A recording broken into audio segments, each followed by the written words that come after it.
फरवरी का महीना और सर्दी का मौसम, लेकिन सर्दी उतनी नहीं है जितनी होनी चाहिए थी। इसकी क्या वजूहात है? वो यहाँ के पावर प्रोजेक्ट है। लेकिन एक गर्मा गर्म बेस चल रही है, एक गर्मा गर्म मुद्दा चल रहा है किश्तवाड़ में। वो है फ्री बिजली की जो एजिटेशन यहाँ पर शुरू हुई है, उसकी गर्मा गर्मी। जहां आज एक तरफ से एडमिनिस्ट्रेशन ने 163 बीएनएनएस के तेज, जिसको हम 144 कहा करते थे पहले, वो नाफिज कर दिया है, जिसके तहत यहाँ पर अनऑथराइज्ड गैदरिंग्स और प्रोटेस्ट नहीं होंगे। अलबत्ता बाद में डिप्टी कमिश्नर किश्तवाड़ ने उसमें एक ऐड-ऑन किया, जिसमें ये बताया गया कि जो रिलीजियस प्रोसेशंस हैं या फ्यूनरल्स हैं, उनके लिए कोई भी रिस्ट्रिक्शंस नहीं होगी। यानी कि जब रिलीजियस प्रोसेशंस होंगे, उसमें जो है वो ज़्यादातर भीड़ तो होती है। लेकिन सवाल ये पैदा हो रहा है कि क्या बिजली के अलावा कुछ और भी इम्पोर्टेंट मुद्दे हैं जो इस एजिटेशन में शामिल होने चाहिए थे लेकिन हो नहीं पाए हैं? क्या किसी ने ये मुद्दे पहले भी उठाए हैं और उस वक़्त उस एजिटेशन को नाकाम कर दिया गया? जो लोग आज सामने आ रहे हैं इस एजिटेशन को लेकर, क्या वो उन मुद्दों को भी छेड़ेंगे और बात करेंगे? जी हाँ, मैं कुछ बातें आपके सामने रखूँगा। अफ़सोस की बात ये है कि जब भी किश्तवाड़ में कोई एजिटेशन होती है या कुछ ऐसी कोशिश होती है, उसको सबोटाज करने की कोशिश की जाती है।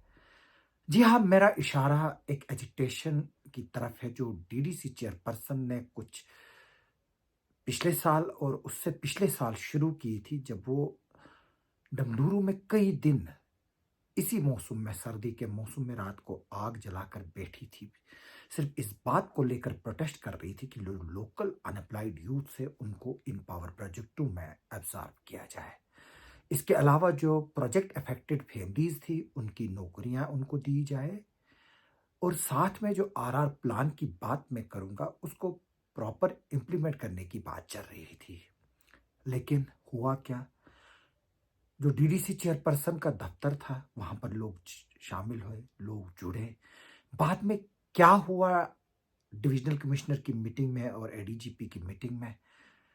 क्यों डीडीसी चेयरपर्सन जो है वो फूट फूट कर रोई? क्यों वो सब डिमांडें पूरी नहीं हुई? और आज भी डीडीसी चेयरपर्सन जब उन पे बात करते हैं तो कुछ लोग ये कमेंट करते हैं कि उसने फलाने के लिए क्या किया, फिस्तानी के लिए क्या किया। एक डीडीसी चेयरपर्सन जिसको सिर्फ मैं बोलूंगा कि वो सिर्फ कागजों में उसकी पावर है, प्रैक्टिकली उसकी पावर को कभी इस्तेमाल में ही नहीं होने दिया गया है। उसके लिए काफ़ी फैक्टर्स हैं, वो मैं यहाँ पर डिस्कस नहीं करना चाहता हूँ उसके पीछे क्या सियासत है। लेकिन अब किश्तवाड़ की जो बिजली की एजिटेशन चल रही है, इसमें मैं कुछ लोग जो है वो ये समझते हैं कि मैं इस चीज़ के खिलाफ हूँ, लेकिन मैं इस चीज़ के खिलाफ नहीं हूँ। सिर्फ मेरा एक सवाल है कि बिजली कितनी फ्री मिलेगी और किस किस को मिलेगी?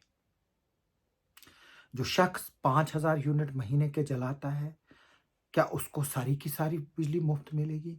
या जो बीपीएल के लोग, जिनका बीपीएल फैमिलीज हैं, जिनके पीएमएवाई के मकान हैं, यानी कि पीएमएवाई मकान उसको दिया जाता है जो किसी का काबिल ना हो अपने पाँव पर खड़े होने के लिए, और सरकार उसको घर बनाने में मदद कर रही है। हालांकि अगर हम इक्का-दुक्का केसेस को छोड़ेंगे, कुछ ऐसे लोगों को भी पीएमएवाई में या आईएवाई मिले हैं वक्तन-फवक्तन, जिनकी 3-3 4-4 बिल्डिंग है। एक केस हमारे पास एक बार आया था, जिसका बेटा एक डेढ़ 2 लाख रुपया तनख्वाह लेता था, लेकिन उसकी माँ को जो है वो आईएवाई या पीएमएवाई का मकान था।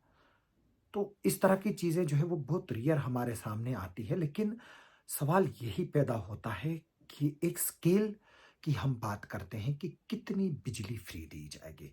हालांकि जो उमर अब्दुल्ला ने और नेशनल कॉन्फ्रेंस ने इलेक्शन मैनिफेस्टो में एक वादा किया था कि 200 यूनिट बिजली जो है वो फ्री दी जाएगी। लेकिन अभी तक 3-4 महीने हो चुके हैं जब से गवर्नमेंट बनी है, अभी उसमें ज़्यादा कुछ पेशरफ्त नहीं हुई। लेकिन अब क्योंकि मैं आपको ये बात बता दूं कि जो एलजी और चीफ मिनिस्टर के बीच में टसल चल रही है, यहाँ पर भी जिस तरह से दिल्ली में चल रही थी, लेकिन अब उम्मीद है कि दिल्ली में जब बीजेपी ने अब इलेक्शन जीता तो वहाँ पर अब एडमिनिस्ट्रेशन और एलजी ऑफिस जो है वो स्मूथली चलेगा, क्योंकि अब दो डिफरेंट पावर कॉरिडोर्स के बीच में वहाँ पर टसल नहीं होगी। लेकिन जेएंडके अभी भी वैसा ही है। हालांकि आज chief minister Omar Abdullah home minister Amit Shah से मिले हैं, उसमें स्टेटहुड के रिस्टोरेशन की भी बात की गई है, लेकिन वो कब होगी?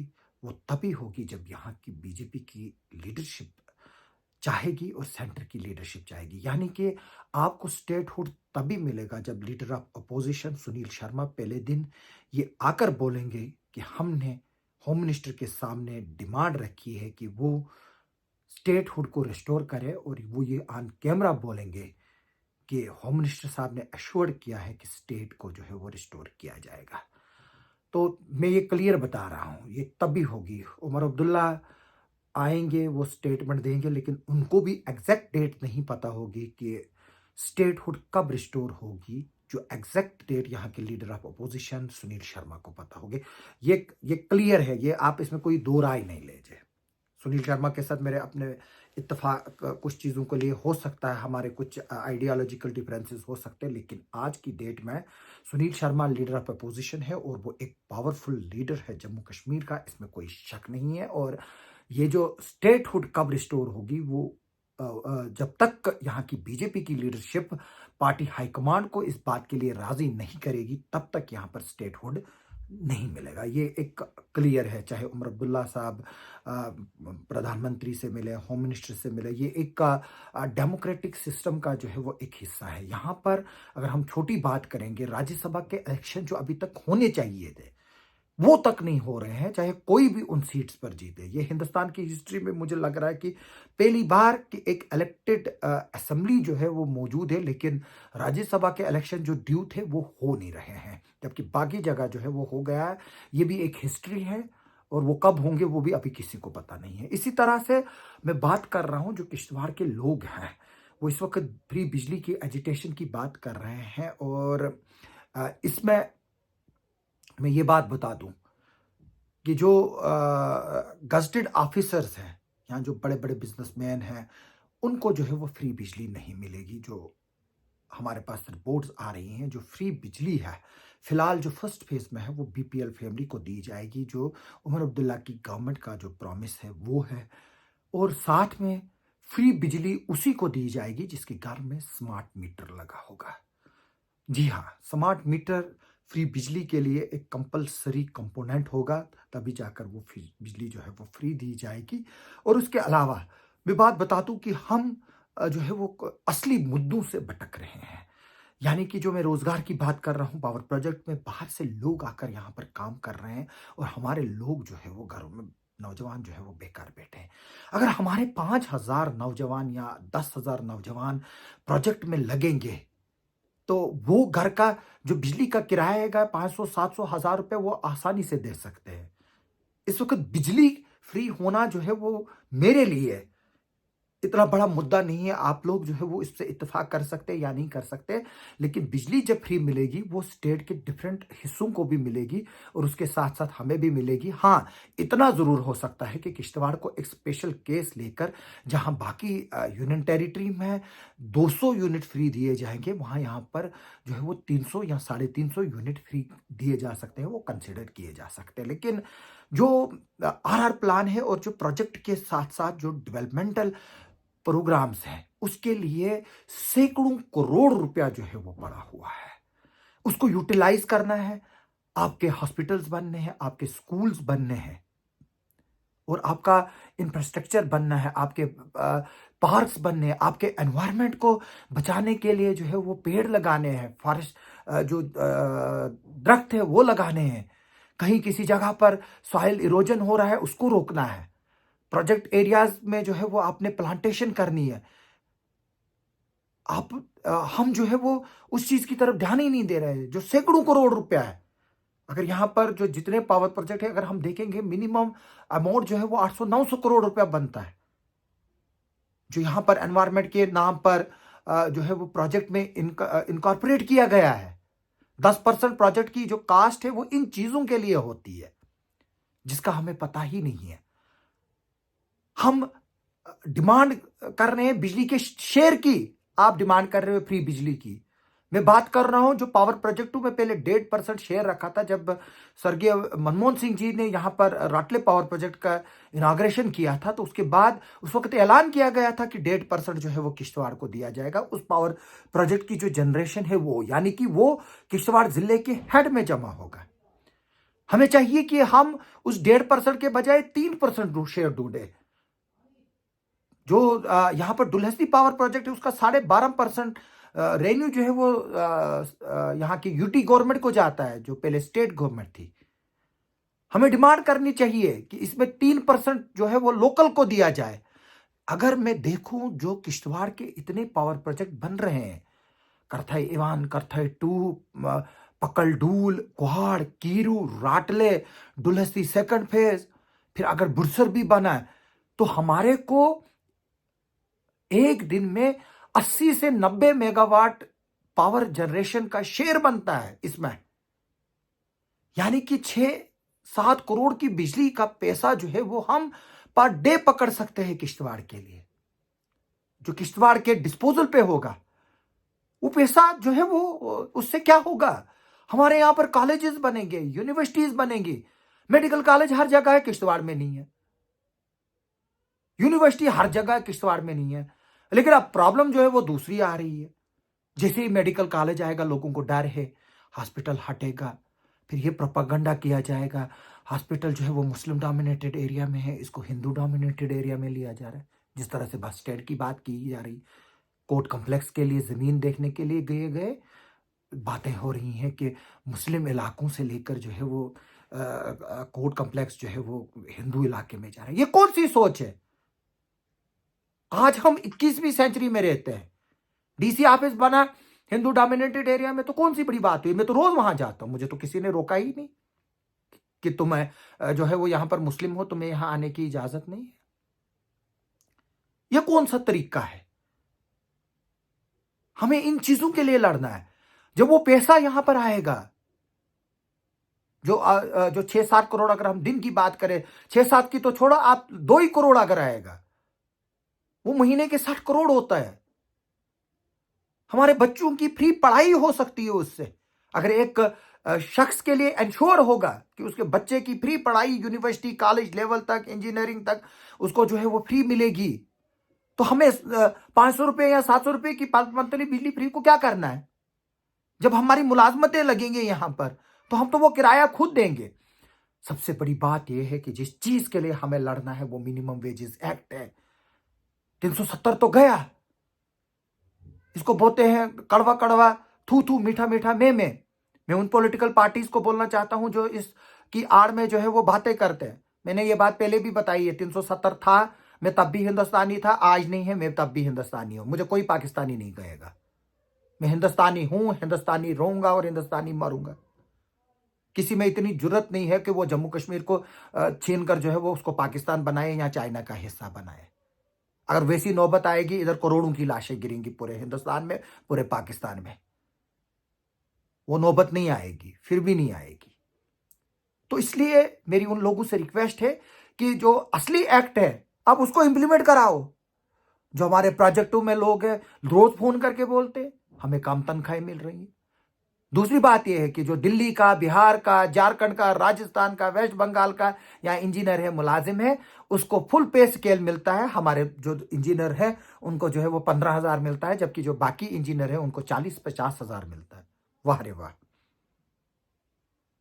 हमारे सियासतदान कहां है? क्यों नहीं इस पर बात करते? जब डीडीसी चेयरपर्सन पूजा ठाकुर ने इन चीजों पर बात करनी शुरू कर दी, उसको निशाना बनाया गया, उसको क्रिटिसाइज किया गया। लेकिन उन लोगों को मैं आज बता दूं, अगर उस एजिटेशन को उस वक्त आपने स्ट्रेंथन किया होता तो आज ये नौबत नहीं होती। आपने उस एजिटेशन की टांगे नहीं काटी, आपने अपने आप की टांगे काटी हैं।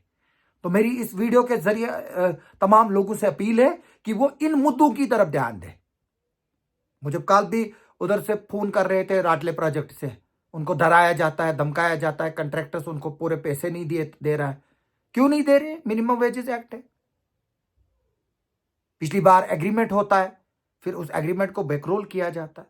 आप अपने बच्चों की फ्री पढ़ाई की बात कीजिए, जो प्रोजेक्टों से पैसा आएगा, शेयर आएगा। मुझे क्या करना है 500-700 की उसमें सूर्य जो फिर जो रोफ टॉप्स है, अगर हम वो लगाएंगे, उससे जो है वो ऑटोमेटिकली बिजली में कमी आएगी। हालांकि आज जो डीसी डोडा है, उन्होंने जो है वो ट्विटर के जरिए जो है वो बैक ट्रैक हो गए और उनका कहना है कि जो आर्डर है उसको गलत समझा जा रहा है, वो एडवाइजरी है, न कि कंपलसरी है। जबकि आर्डर में लिखा हुआ है एंश्योर वर्ड। एंश्योर मीन्स कि आपने ये करना ही करना है। तो अब मैं अनपढ़ हूं, तो या जो मैंने वो आर्डर पढ़ा वही मैं गलत हूं। किन वजूहात के बिना पर डीसी डोडा जो है वो पीछे हट गए, वो मैं नहीं बताना चाहता हूं, लेकिन मैं फिर भी लोगों को ये बता रहा हूं कि जो ये ऑफर है, ये अच्छाई के लिए है और आगे चलकर आपको ये काम आएगा। और ये जो सोलर से ये 25-30 साल तक चलना है। जब आगे चलकर 15 रुपए का यूनिट पहुंचेगा बिजली का, फिर उस वक्त आप याद करोगे, उस वक्त यही जो आपको 64,000 में 3 केवी का मिल रहा है, 1.5 लाख में 5 केवी का मिल रहा है, जिस पर 95-96 हजार की सब्सिडी मिल रही है। फिर वो ना सब्सिडी होगी, फिर आप यही चीज जो है वो फिर 5-5, 6-6 लाख में खरीदेंगे, लेकिन फिर उस वक्त जो है वो फिर आप पछताएंगे। क्योंकि मैं एज ए बशूर, जो मुझे समझ आई अकल के बाद में, आप मेरे से एग्री कर सकते हैं या नहीं कर सकते, वो मैं नहीं बताना चाहूँगा। मुझे कोई बोल रहा था जिस चौकीदार की या लंबरदार की या आशा वर्कर की 2,000 इनकम है मंथली, वो क्या करेंगे। लेकिन मैं आपको यह बता दूं, 2,000 पे कोई नहीं पलता है। घर जो है वो आज अच्छा खासा पैसा लगता है। इसका मतलब है कि लोग जो है वो इसी पे डिपेंड नहीं है। मैं लोगों से रिक्वेस्ट करता हूं, वो कोशिश करें अपने आप को इसमें रजिस्टर्ड कराने के लिए और अपना जो पावर बिल है वो कम कीजिए। आपको फिर बिजली फ्री की अगर 200 रुपये 200 यूनिट फ्री देते हैं या 300 यूनिट फ्री देते हैं और वहां से आपको 300 यूनिट जनरेशन मिलती है, तो आपका बिल जो है वो जीरो आ जाएगा। वो मुफ्त ही होगी। लेकिन ये समझने वाली बात है। लेकिन जो मेन फोकस ज्यादा है इस वक्त मेरी नजरों में, वो यहाँ के प्रोजेक्टों में लोकल को अप्लाई करने के लिए लड़ाई होनी चाहिए। यहाँ के आरआर प्लान को इंप्लीमेंट करने के लिए वो लड़ाई होनी चाहिए। यहाँ के एनवायरमेंट को बचाने के लिए लड़ाई होनी चाहिए। आप देखिए, एजिटेशनें चली हैं और चलती हैं, लेकिन वो कामयाब तभी होती हैं जब आपका सोचने का नजरिया सही हो और जब हम एकजुट हो। ये नहीं हो कि एक सियासतदान आया, तकरीर कर गया, बाकियों को फंसाकर फिर चला गया। मैं ये चाहता हूं यहां के हॉस्पिटल अच्छे बने, यहाँ की सड़कें अच्छी बने, यहाँ पर लोगों को मुफ्त इलाज मिले। यहाँ पर भी मेडिकल कॉलेज होना चाहिए। क्यों नहीं है? हर जगह मेडिकल कॉलेज है, किश्तवाड़ में क्यों नहीं है? यहाँ का जो कैंसर हॉस्पिटल आया था, कहाँ गया वो? यहाँ पर जो बाली भगत जी ने गामा यूनिट किया था, कहाँ गया वो? यहाँ पर हमारे को मैकेनिकल डिवीजन था, आज सब डिवीजन है। क्यों लिया गया यहां से मैकेनिकल डिवीजन? इस पर क्यों नहीं बात करेंगे हमारे लोग? मैं चाहूंगा कि आप इस वीडियो पर जरूर कमेंट करें। मैं चाहता हूं कि इस पर बेस छिड़े, ताकि लोग जो है वो किश्तवाड़ के एकजुट हो जाए। ये किसी एक बंदे का मसला नहीं है। जब तक इसमें सब लोग इकट्ठे नहीं होंगे, तब तक जो है वो कोई भी जो है वो यहां पर किश्तवाड़ में कुछ नहीं मिलेगा। ये तुम याद रख लेना।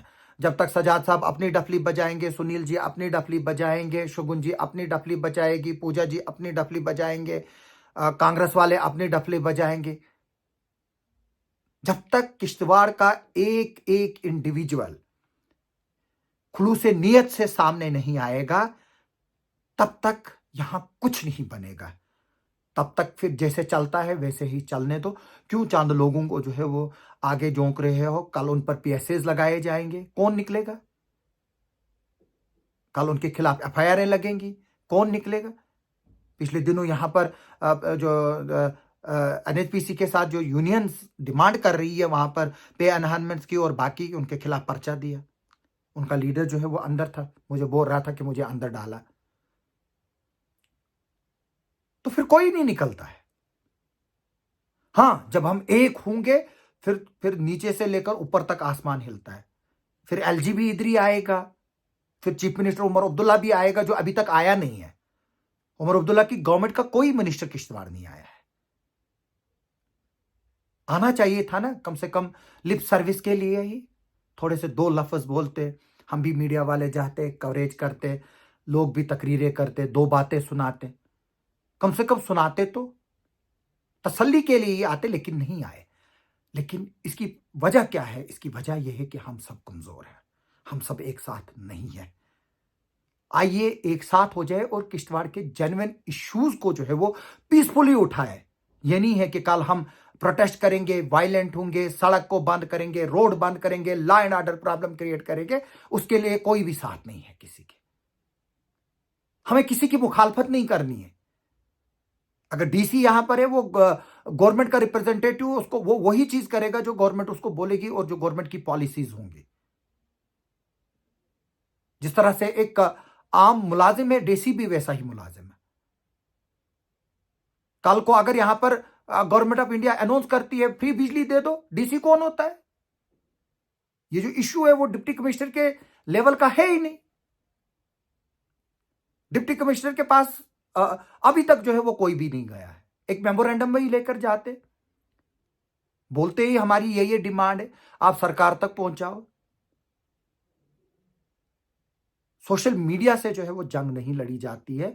जंग लड़ने का जो है और एक एजिटेशन का जो है वो एक तरीका होता है, और उसमें एक तरह के जो है वो जरूरत होती है एक अप्रोच की, उस तरह की अप्रोच की कि आप लोग जो है वो सही ट्रैक पे हों।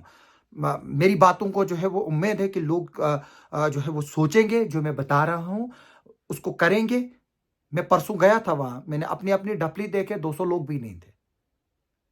जहां किश्तवाड़ में 3 लाख की आबादी है, 200 या 300, चलो जी मैं अगर बढ़ाकर ही बोलता हूं 500 होते। शहीदी मज़ार की उतनी कैपेसिटी ही नहीं है, लेकिन कम से कम जिस शहीदी मज़ार में आप लोग थे, वहां पर सामने जो 5 कब्रें हैं उनमें देखिए कौन कौन है। वो 74 की और 1982 की एजिटेशन है। आप सबका सुनने के लिए और देखने के लिए बहुत बहुत शुक्रिया।